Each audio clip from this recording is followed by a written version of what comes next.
Chapter 31: Civilisational Resets. How Societies Rebuild After Collapse and the Foundations Required for Renewal. Collapse is not the end of a civilization, it is the end of a civilisational configuration. Every collapse creates the conditions for renewal, yet not every society manages to rebuild. Some fall into permanent fragmentation, others enter long periods of stagnation, and a few rise again with a new institutional architecture. Understanding how renewal happens is essential, because it is the only path out of a complexity trap. Renewal requires more than optimism or leadership. It requires structural preconditions that rebuild capability from the bottom up while reconstructing complexity from the top down. Civilisational resets typically unfold in 4 stages: simplification, restabilization, capability rebuilding, and reaccumulation of complexity. None of these stages can be skipped. Societies that attempt to restore high complexity before re-establishing capability fail. Societies that rebuild capability without structural simplification also fail. Renewal requires alignment between the system's complexity and its capability base, and only then can expansion begin again. The first stage, simplification, often occurs involuntarily during collapse. When institutions fail, functions contract to the minimal level the remaining capability can sustain. Courts cease processing civil cases and focus on serious crimes. Hospitals triage aggressively and limit elective procedures. Governments dissolve agencies they can no longer support. Regulatory thickets are abandoned in practice even if not repealed in law. Society becomes simpler because it must. This simplification is painful, but it removes the excess complexity that overloaded the system in the first place. Once simplification stabilizes, societies enter the restabilization phase. This stage is marked by the emergence of local order.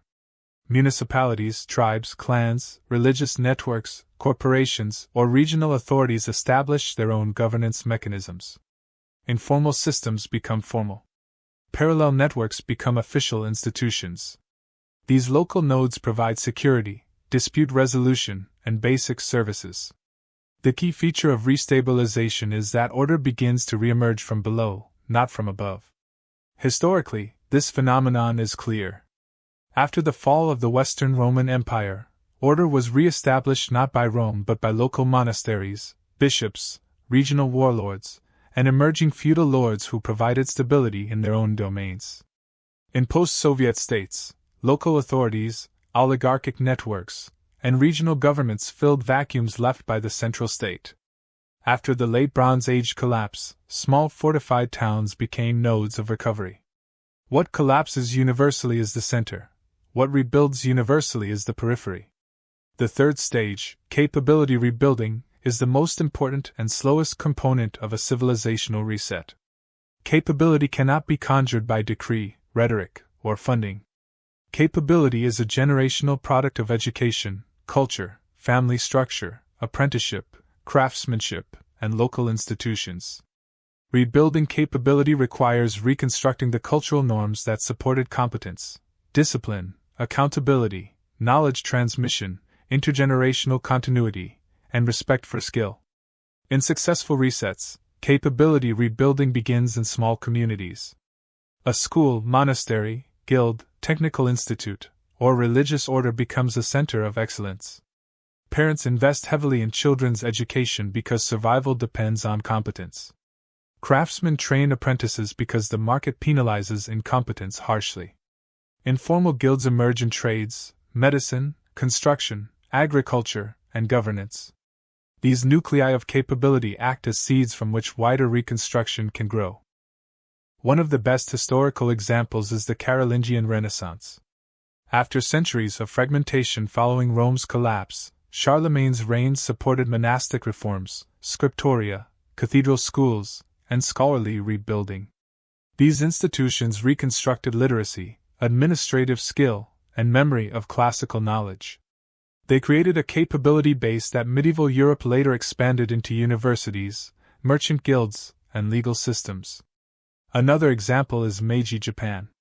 After centuries of stagnation and the shock of Western intrusion, Japan rebuilt capability through disciplined education, deliberate institutional reform, and selective adoption of foreign expertise.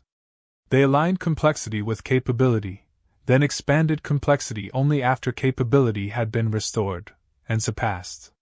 The fourth stage is reaccumulation of complexity. This occurs only after stability and capability have reached a threshold that can support larger systems.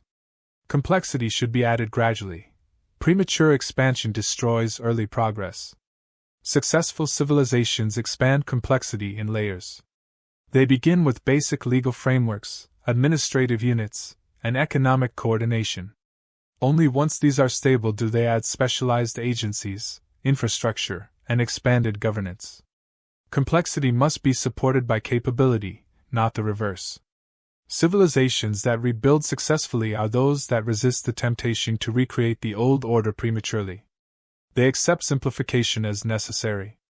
They build capability patiently. They avoid bureaucratic bloat. They defer political ambition. They create institutions that reflect their present capacity, not their historical memory. Collapse is survivable only if a civilization accepts that it has been reset to a lower baseline. The key determinant of successful resets is institutional humility.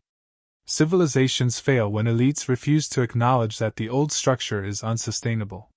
They cling to symbols, rituals, and bureaucratic forms long after they have lost their meaning. They attempt to preserve complexity instead of rebuilding capability. Resets succeed when elite groups and local communities accept reality and reorient their focus toward basic function, genuine competence, and long-term renewal. Another crucial determinant is cultural cohesion. Fragmented societies rarely rebuild effectively because they cannot coordinate capability building. Cohesion does not require uniformity, but it does require shared norms, value of education, trust in local authority, intergenerational responsibility, and willingness to sacrifice short-term gain for long-term stability.